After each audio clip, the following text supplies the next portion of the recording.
তুমি হয়তো যত রকম ডায়েট আছে সব ফলো করেছো, ভাত খাওয়া বন্ধ করে দিয়েছো, তেল দিয়ে রান্না করাটাও কম করে দিয়েছো, এমনকি রাত্রের ডিনারটা 6টার আগে শেষ করার চেষ্টা করছো, কিন্তু রাত্রি 10টার দিকেই একটা ভয়ঙ্কর সমস্যা শুরু হচ্ছে। তোমার হঠাৎই প্রচন্ড খিদে পেয়ে যাচ্ছে, আর তখন তুমি হাতের সামনে বিস্কিটের প্যাকেট, মিষ্টি, ফ্রিজে রাখা কোনো খাবার যা পাচ্ছ সেটাই খেতে শুরু করছো। এই খাওয়াটার জন্যে পরের দিন সকালবেলা উঠে তোমার ভীষণ আপসেট লাগছে, মুড অফ লাগছে। তুমি বারবার নিজেকে দোষারোপ করছো, ভাবছো তোমার উইল পাওয়ারটা একদম নেই, তোমার দ্বারা কিচ্ছু হবে না। আর এই ভিশিয়াস সাইকেলটা দিনের পর দিন চলতেই থাকছে। এটাতে আসলে তোমার কোনো প্রবলেম নেই, তুমি যে জায়গাটায় সলভ করার চেষ্টা করছো প্রবলেমটা সেই জায়গায়। তোমার প্রশ্ন করা উচিত, এই যে বিকেল 6টার সময় তুমি খাওয়া শেষ করছো সেটা তুমি ঠিক খাচ্ছ কিনা। এই খাবারটার গন্ডগোলের জন্যই তোমার রাত্রি 10টা বাজতে বাজতে প্রচন্ড খিদে পেয়ে যাচ্ছে। তাই উইল পাওয়ারের অভাব তোমার মধ্যে না, তোমার রাত্রের খাবারটা সিলেক্ট করাতে প্রবলেম। আর এই কারণেই আজকের ভিডিওতে আমি এরকম 7টা রাত্রের ডিনার বলবো যেগুলো খেলে তোমার এই ক্রেভিংটা হবে না, আর তোমাকে রাত্রে কোনোদিন ডিনার স্কিপও করতে হবে না। এই 7টা ডিনারের মধ্যে তোমার পছন্দের ডিনারগুলো ঘুরিয়ে ফিরিয়ে যদি তুমি 7 দিন খাও তাহলে রাত্রের ঘুমটা ভালো হবে, খিদে পাবে না, সকালবেলা অনেক লাইট ফিল করবে, ব্লটিং হবে না, আর ভুঁড়িটাও খুব তাড়াতাড়ি কমবে। আর এই 7টার মধ্যে লাস্ট ডিনারটা যাদের একটু বয়স হয়ে যাচ্ছে, 30-এর ওপরে বয়স, তাদের জন্য সবচেয়ে ভালো একটা নিরামিষ খাবার। আর এই খাবারটাতে তোমার হরমোনটাও ব্যালেন্সে থাকবে। তাই এই ভিডিওটা একটুও স্কিপ না করে শেষ অবধি দেখো এবং 7টা ডিনারই নিজের খাতায় নোট ডাউন করে নাও। Welcome to good life with Sukanya. আমি লাইফস্টাইল কারেকশন কোচ। আমার পার্সোনাল গাইডেন্সে তুমি যদি তোমার জীবনযাপনটা পরিবর্তন করতে চাও তাহলে আমার 2 ঘন্টার ইন্ট্রোডাকশন সেশন জয়েন করো। সেশন জয়েন করার জন্য নিচের নাম্বারে LCW লাইফস্টাইল কারেকশন ওয়ার্কশপ এই কথাটা লিখে হোয়াটসঅ্যাপ করো। একটা শকিং সত্যি কথা বলবো, সেটা হচ্ছে তুমি যদি রাত্রিবেলা কম খাও বা ডিনার স্কিপ করো তাহলে তোমার ভুঁড়িটা কমবে না, বরঞ্চ শরীরটা আরও স্ট্রেসে এসে গিয়ে ভুঁড়িটা বেশি বেড়ে যাবে। Journal of clinical endocrinology and মেটাবলিজমের রিসার্চে এটা দেখা গেছে যে মানুষরা রাত্রিবেলা খুব কম প্রোটিন খায় তাদের স্ট্রেস হরমোন যেটাকে কর্টিসল বলে সেটা অনেক বেশি বেরোয়, আর সারা রাতে ফ্যাট বার্নিংটাও স্লো হয়ে যায়। এমনিতেই মেয়েদের যখন বয়স বাড়তে থাকে তখন হরমোনের গন্ডগোল শুরু হতে থাকে, মেটাবলিজম স্লো হতে থাকে, ইস্ট্রোজেন হরমোন, ইনসুলিন হরমোন, এমনকি লিপটিন হরমোনও, এই সমস্ত হরমোনগুলোই গন্ডগোল করতে শুরু করে। আর এই হরমোনগুলোকে ঠিক রাখার জন্য রাত্রের খাবারটা ভীষণ জরুরি। ডিনার কখনোই স্কিপ করবে না, তাতে তোমার শরীর আরও স্ট্রেসে এসে যায়, হরমোনগুলো আরও ডিস্টার্ব শুরু করে। তার জায়গায় স্মার্টলি ডিনার করবে, যে ডিনারে প্রোটিন ভালো মাত্রায় থাকবে, অ্যান্টি ইনফ্লেমেটরি খাবার থাকবে এবং তোমার ঘুমটাকেও সাপোর্ট করবে যে ধরনের খাবার। তাহলে চলো সেরকমই 7টা রাত্রের খাবার জেনে নাও। আমরা বাঙালিরা মাছ খেতে ভীষণ ভালোবাসি, তাই রাত্রের ডিনারের প্রথমটা মাছ দিয়েই শুরু করব। গ্রিল করা বা স্টিমড মাছ, তুমি রুই মাছ, বাসা মাছ বা স্যালমন মাছও নিতে পারো। মাছের মধ্যে লিন প্রোটিনটা খুব ভালো থাকে, যে প্রোটিনে চর্বি থাকে না, আর ওমেগা 3 ফ্যাটি অ্যাসিডটাও অনেক ভালো পাওয়া যায়, যেটা তোমার হার্টের স্বাস্থ্য আর ব্রেনের স্বাস্থ্যকে ভালো করে। তোমার শরীর ফুলে যাওয়া, ইনফ্লেমেশন সেটাকেও কম করে আর মেটাবলিজমটাকে বুস্ট করে। একটা international journal of obesity study হয়েছিল যেখানে দেখা গেছে ওমেগা 3 রিচ যদি তুমি ডিনার করো তাহলে তোমার ঘুমটা ভালো হবে আর সারা রাতে ফ্যাট বার্নিংটাও অনেক বেশি হবে। এই গ্রিলড বা স্টিমড মাছটাকে তুমি অল্প কিছু হালকা ভেজিটেবলের সাথে খাবে, সেটা পালং শাকও হতে পারে কিংবা যে কোনো সিজনাল সবজি হতে পারে। ডিনারের পরিমাণ কতটা রাখবে এটাও খুব জরুরি। তোমার একটা হাতের তেলোর সাইজে তোমার ডিনার হবে, তার বেশি হচ্ছে মানে তুমি বেশি খাচ্ছ। আর ডিনারে প্রোটিনটা তোমাকে রাখতেই হবে। কোনো প্রোটিন ছাড়া খাবার যদি তুমি ডিনারে করো তার মানে বুঝবে তোমার খিদেটা বেশি পাবে, ইনসুলিনটা বেশি স্পাইক হবে। এবারে আসি 2 নম্বর ডিনারে। সবার বাড়িতে যে জিনিসটা থাকে, ডিম।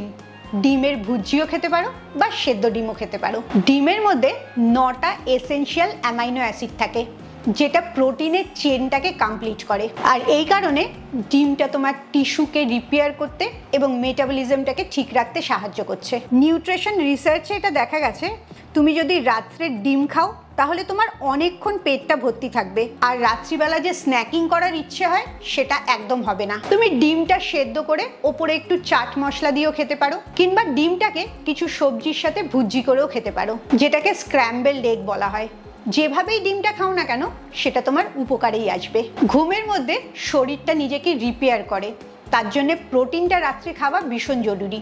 আর ডিমের মধ্যে গুড ফ্যাট, প্রোটিন সবকিছুই তুমি পাবে। এবারে আসি 3 নম্বর আইটেমে, চিকেন স্যুপ বা গ্রিল করে, যেটা পছন্দ সেটাই খেতে পারো। চিকেনটা শুধুমাত্র দুপুরে খাওয়ার জন্য না, রাত্রের ডিনারেও এটা খুব উপকারী একটা খাবার। লিন চিকেন, বিশেষ করে চিকেন ব্রেস্টটা থেকে যে চিকেনটা পাচ্ছ সেটাতে ফ্যাট পার্সেন্টেজ সবচেয়ে কম থাকছে, আর ভিটামিন বি, প্রোটিন এগুলো খুব ভালো পাচ্ছ, যেটা তোমার ফ্যাট বার্ন করতে ভীষণ সাহায্য করে। 2020-তে ফ্রন্টিয়ার্স ইন নিউট্রিশনে একটা রিসার্চ হয়েছিল, যেখানে দেখা গেছে লিন পোলট্রি যদি তুমি রাত্রে ডিনারে খাও তাহলে তোমার খিদেটা মেটে ভালো, আর লোয়ার বেলি ফ্যাটটা অনেক কমে, বিশেষ করে 35 বছরের ওপরে মহিলাদের। একটা পাতলা করে চিকেন স্যুপ বানিয়ে নিতে পারো, কিছুটা ভেজিটেবলসও তার মধ্যে অ্যাড করে নেবে। রাত্রের ডিনারে দেখবে শুধু এক বাটি চিকেন স্যুপ খেলেই তোমার পেটটা পুরোপুরি ভর্তি হয়ে যাবে। তোমার ভুল ডিনারের জন্য এরম হতেই পারে তুমি আরো ফ্যাট সেলকে বেশি খাবার দিচ্ছ, বেশি বাড়াচ্ছ। তাই সব সময় চেষ্টা করবে এই 7টা ডিনারের মধ্যে থেকেই ডিনার করতে। 3টে ডিনারই আমি যেহেতু ননভেজ বলেছি, যারা ভেজিটেরিয়ান তারা এতক্ষণে খুব রেগে গেছো, ভাবছো তোমরা তাহলে কি খাবে। কোনো চিন্তা করো না, এখন আমি ভেজিটেরিয়ান ডিনারগুলোই বলবো। 4 নম্বর ডিনারটা হচ্ছে পনির।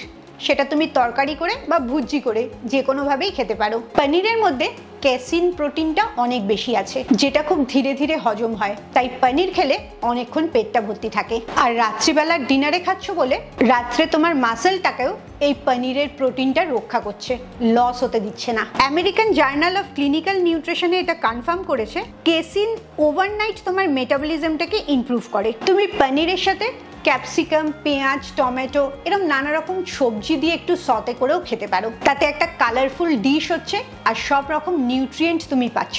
যত প্লেটটা কালারফুল হবে তত তোমার শরীরটা লাইট ফিল করবে। 5 নম্বর ডিনার, মুগ ডালের হালকা খিচুড়ি হতে পারে বা স্যুপ হতে পারে। যে কোনো ডালকেই একদম ইজিলি নিও না। ডালটা যদি ভাতের সাথে খাও তাহলে কার্বোহাইড্রেটটা বেশি হয়ে যায়, কিন্তু শুধু যদি ডালটা খাও তাহলে এটাই অনেক উপকারী খাবার হয়ে যাচ্ছে। ডালের মধ্যে প্রোটিন আছে, ফাইবার আছে, আয়রন আছে এবং পেটটা অনেকক্ষণ ভর্তি রাখে। এমনকি ডাল তোমার গাট হেলথটাকেও ভালো রাখে। ব্রিটিশ জার্নাল অফ নিউট্রিশনে এটা দেখা গেছে যে মহিলারা সপ্তাহে 4 বার ডাল খাচ্ছে তাদের 1.5 গুণ বেশি ফ্যাট লস হচ্ছে। আর এই ডালটা বানাবার সময় যদি একটু ঘিয়ের মধ্যে জিরে, জোয়ান এগুলো ফোড়ন দিয়ে নাও তাহলে এই ডালটা আরো ভালো হজম হবে। আর ঘিয়ের জন্য সুগার স্পাইকটাও হবে না। চর্বি কমাবে মানে না খেয়ে থাকা না, স্মার্টলি খাওয়া, যাতে পেটও ভর্তি থাকে, চর্বিটাও ভালো করে কমতে পারে। এবারে বলি 6 নম্বর, সয়া চাঙ্ক কারি বা সয়া চাঙ্কটা একটু সতে করে নেওয়া। যাদের থাইরয়েড আছে বা অন্য হরমোনের সমস্যা আছে অনেকেই ভয় পায় এই সয়াটা খেতে। আসলে সয়া চাঙ্ক যেটা করে, তোমার যদি থাইরয়েড থাকে, থাইরয়েডের ওষুধ খাওয়ার আধ ঘন্টার মধ্যে যদি তুমি সয়া চাঙ্কটা খাও তাহলে সেই ওষুধটার কার্যকরী ক্ষমতাটা একটু স্লো হয়ে যায়। কিন্তু তুমি যদি 1 ঘন্টা 2 ঘন্টা পরে সয়া চাঙ্ক খাও তাহলে কোনোই সমস্যা হয় না। একটা ভুল ধারণার থেকে এই ভয়টা শুরু হয়ে গেছে। অল্প করে সয়া চাঙ্ক খেলে তোমার কোনোই ক্ষতি হবে না। আর সয়া চাঙ্কটা সবার জন্যই সেফ, শুধু যাদের সয়াতে অ্যালার্জি হয় তারা এটা খাবে না, বাকি সবাই নিশ্চিন্তে খাবে। Journal of academy of nutrition and ডায়াবেটিক্সে এটা কনফার্ম করেছে সয়া প্রোটিনটা ওজন কমাতে অনেক সাপোর্ট করে আর ইস্ট্রোজেন হরমোনটাকেও ব্যালেন্স করতে সাহায্য করে। তুমি সয়া চাঙ্কটাকে একটু সেদ্ধ করে নেওয়ার পর অল্প সবজি দিয়ে, হলুদ নুন দিয়ে একটু সতে করে খেতে পারো। এটা তোমার সারা রাত্রে হরমোনটাকে ব্যালেন্সে রাখতে সাহায্য করছে আর এই কারণে সকালে উঠে তুমি অনেক হালকা অনুভব করবে। এবারে আসি লাস্টটা, যেটা সবচেয়ে বেস্ট, টোফু আর ভেজিটেবলস স্টিয়ার ফ্রাই করা, যেটা তোমার হরমোনটাকে ব্যালেন্স করবে। দুধ থেকে আমরা ছানা তৈরি করি, ছানার জলটা ফেলে দিলে সেটা পনির তৈরি হয়। ঠিক সেরকমই সয়াবিনের দুধ থেকে যেটা তৈরি হয় সেটাকে টোফু বলে। টোফুতে খুব ভালো পরিমাণে আইসোফ্ল্যাভোনয়েডস আছে, যেটা ইস্ট্রোজেন হরমোনের কাজটা ভালো করে। তাই পিসিওএস, মেনোপজের সিমটম বা বেলি ফ্যাট গেইনটাকে এটা কম করে। দ্য জার্নাল অফ নিউট্রিশনে এটা বলা আছে টোফু তোমার বডি ফ্যাটটাকে কম করছে, লিপিড প্রোফাইলটাকে ইমপ্রুভ করছে, বিশেষ করে 35+ মহিলাদের জন্য। ঠিক যেভাবে পনির রান্না করো সেভাবেই টোফুটাও রান্না করবে। তুমি রাত্রে খেলে তোমার শরীরে ফ্যাট জড়ো হয় না, তুমি রাত্রে ভুল খাবার খেলে তোমার শরীরে ফ্যাট জড়ো হয়। তাই রাত্রের খাবারটা তোমার শত্রু না, বরঞ্চ এটা তোমার বন্ধু। তুমি স্মার্টলি যখন রাত্রে খাচ্ছ তখন তোমার বেলি ফ্যাটটা কমতে সাহায্য হচ্ছে, ঘুমটা ভালো হচ্ছে, আর হরমোনগুলো ব্যালেন্সে থাকছে। বয়স বাড়তে বাড়তে যখন ওজনটা বাড়ে তখন সেটা ক্যালোরি দিয়ে কন্ট্রোল হয় না, কারণ সেই ওজনটা তোমার হরমোনের গন্ডগোলের জন্য, ঘুমের গন্ডগোলের জন্য, স্ট্রেস লেভেল বেড়ে যাওয়ার জন্য, এই সমস্ত কারণগুলোর জন্য হয়। আর স্ট্রেস লেভেল কমানোর জন্য ঘুমটা যেরকম দরকার, ঘুমটা ভালো করার জন্য রাত্রের ডিনারটা সেরকম সঠিক হওয়া খুব দরকার। 7টা ডিনারের মধ্যে আজকে রাত্রে তুমি কোন ডিনারটা করবে এক্ষুনি আমাকে কমেন্টসে জানাও। প্রত্যেকেরই এই হরমোনের গন্ডগোলের জন্য, স্ট্রেসের জন্য বেলি ফ্যাটের একটা প্রবলেম থেকেই যায়। তাই ভাবলাম নেক্সট ভিডিওতে 3টে এমন খাবার তোমাদের সাথে শেয়ার করব যেটা খেলে তোমার বেলি ফ্যাটটা ম্যাজিকের মতো কমবে। তাই নেক্সট ভিডিওর জন্য অপেক্ষা করো আর গুড লাইফ উইথ সুকন্যার ভিডিওগুলো ফলো করতে থাকো, কারণ গুড লাইফ উইথ সুকন্যা শুধুমাত্র ওজন কমান না, তোমার জীবন যাপনটা পরিবর্তন করার। খুব ভালো থাকো, মানসিক আর শারীরিকভাবে একদম সুস্থ থাকো। আবার পরের ভিডিওতে তোমাদের সাথে দেখা হচ্ছে।